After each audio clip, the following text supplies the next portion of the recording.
So I have been inundated with at email asking me to talk more about working for free. Should you only work for free when starting out? Why working for free can be beneficial for your career, and sometimes working for free is the only way to work. I'm going to go over all of this in this video. Let's get to it.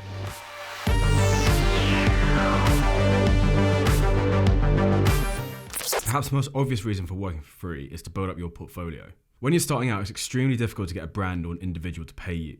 And there's only so many travel recaps and day in life videos you can do. Soon you're going to have to start shooting branded or professional work, and this is where you offer your services for free in exchange of that opportunity. Brands should be all over this because they get the content for free, they don't have to pay you anything, and worst comes to worst, they just don't have to use the content. But always view these jobs as working on yourself because you're hustling for free and you're building up a bank of content that you can then leverage for paid work in the future.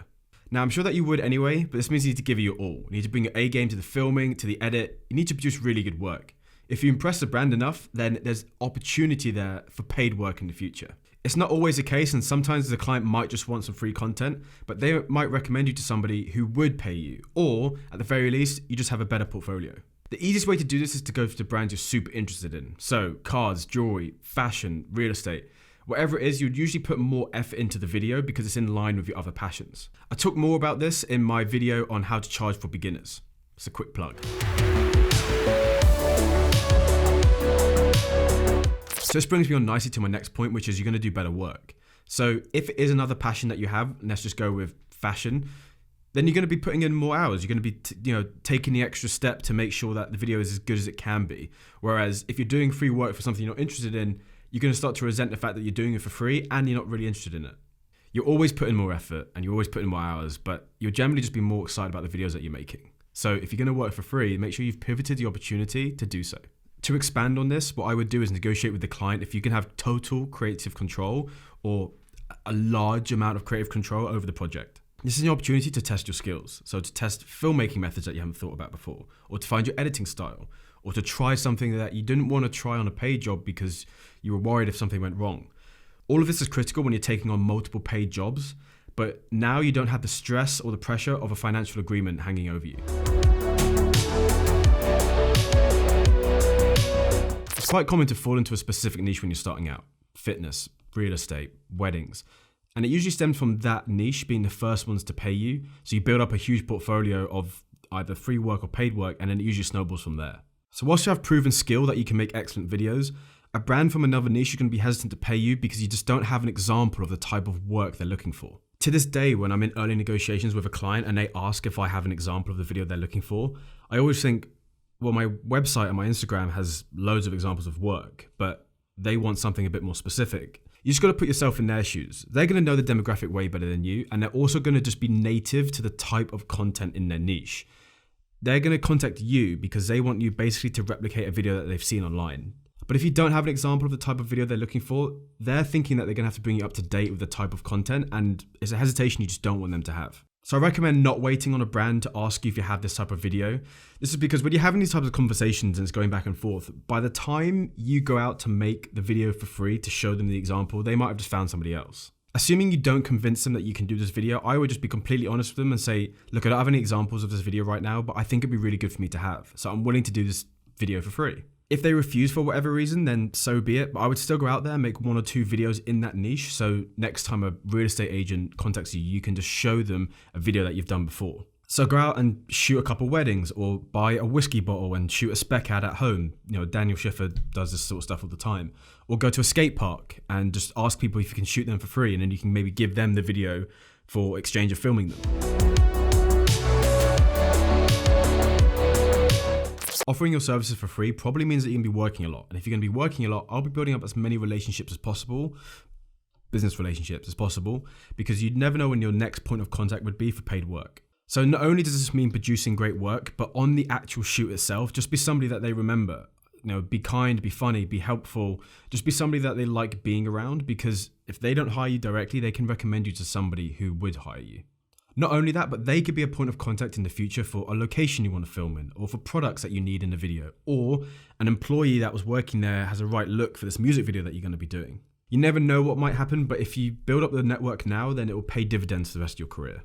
It also just puts you on the map. Brands might want to get in contact with you because you're working in their local area, or a competing client might want you to do a similar video for them, or there's a content creator in your local area that wants to collaborate. The possibilities are endless.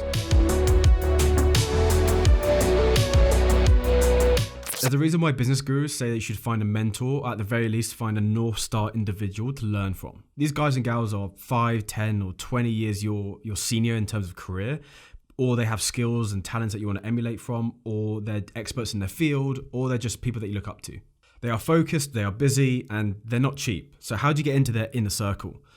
By offering your services for free. This could be doing behind the scenes work on their commercial, or assisting a director of photography on their next indie movie, or it could simply just being a runner on set. Whatever it is, the opportunity to learn from the best is honestly priceless. You likely already know this, but there's only so many books you can read and so many YouTube videos you can watch on a subject, but being in the presence of an expert and just seeing them work and be masters of their field trumps anything a video or book can offer. To do this, you need to drop all notions of ego. No one cares about how long you've been filming for. No one cares about your talent. No one's going to even look down on you for asking. If anything, they would appreciate it because it just confirms their place in the industry. It's not always going to work because sometimes they're just too busy. It could be last minute, or there's insurances that are standing in the way of you being on set. But maybe they can answer some of your questions, or they can go on a Zoom call for 10 minutes. I think you'll be surprised if you just ask them. Now, I'm sure people like Steven Spielberg get thousands of emails a day about this, but you know as well as I that there's other filmmakers and content creators that you relate more to, and they're the ones you should be reaching out to. This is a highly personal reason to do free work, but if there's a charity or cause that you believe in and you want to support, then offer to donate your services. The hope being that your content can help them grow or raise money or build awareness and help have a bigger impact to their campaign. Now, I'm not saying you have to be Jesus and just give. See this as an opportunity to work on your filmmaking skills or find your editing style, or at the very least, exposure. Yes, exposure. Not everybody has a cause or a charity at the moment that they believe in, which is completely fine. Everyone's entitled to their own views, but from a purely business standpoint, there's huge opportunity there for exposure for your own business. You could be mentioned in the local news or in a major blog, and you can use that on your website and social media to increase your perceived value. Of course, hopefully this is just a byproduct of the genuine help you want to give, but it's still a benefit. Now, before I wrap up, I just wanted to debunk some of the myths around working for free. The first one being that working for free devalues the industry. Do you know how big the industry is? Do you know how many content creators there are in the world? There's filmmakers out there right now who are getting paid $5K, but then they're taking away $50K from an agency. The market is a market is a market. If your work is good enough and your perceived value is worth paying for, then you're going to get paid, even if a brand is used to getting free work. And it's almost impossible to go from being an amateur to professional without doing free work. It's unlikely that these guys are going to be doing free work for, let's say, Microsoft, but they're going to be doing it for a brand new tech startup in their local area. And that new tech startup wouldn't be able to afford to pay you anyway. The simple fact is that content can be made faster and cheaper by fewer people, and there's more people offering to do it. And the barrier to entry to this industry has decreased so much that clients and brands have so many people to choose from. But established brands who care about marketing know that you get what you pay for, and they're more than willing to pay the appropriate amount that you're worth in order to get results. If a brand just wants more social media awareness, then yeah, they'll get somebody to do it for free. But if they want to, 10x the amount of people coming through their doors, then they're going to pay for it. I think when you're starting out, you need to be selfish and you need to do what is necessary for your business to grow. Also, your reputation won't fall to be one of that who works for free. It would be that you give far more value than expected. You'll be making videos that you, the brand, and their demographic know should be paid for. But on the flip side, if you charge too much and you produce bad work, then expect to get that sort of reputation. The reputation will stem solely from the work that you produce and the way you act around people, just as it would outside of work. So for you, I think you need to do what is necessary for your business to grow. You need to be selfish in this. You need to have tunnel vision and just ignore what other people say. So that about does it for this video. I hope that answered the single email I got about working for free. In the next one, I'm going to be talking more about why you shouldn't work for free and the reasons behind that. But if you have any reasons why you work for free, or if you have any questions, let me know. But until then, I'll see you guys in the next one.